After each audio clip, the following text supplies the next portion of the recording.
седмицата се простихме с Пламен Горанов от Варна. Целият свят научи за стаеният гняв на един самоубийствен протест. България замълча пред своя Ян Палах. На плаката му пишеше «Не на групировката» и «Не на кмета».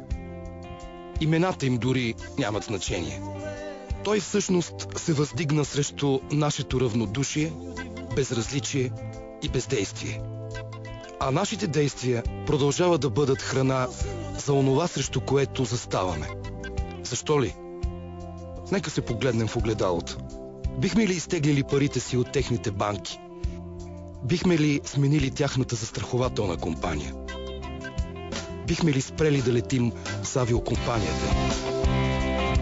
Бихме ли се замислили изобщо? По-скоро не. Един човек обаче го направи. Заради нас.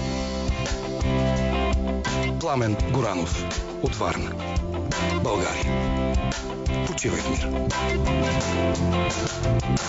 Няма свят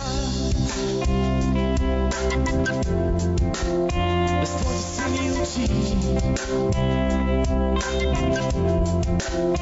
Свършва целият свят. Сините ти очи.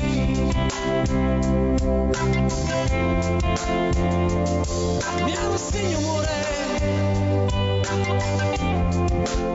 синьо ти вода. Няма синьо небе. Свършва целият свят.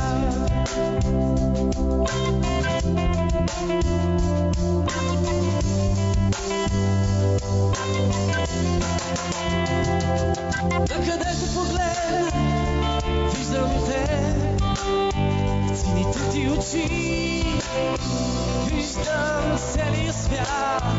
И където отида, ти си там. Цяло синьо море, синьо би водата. Там са моите мечти, мечти.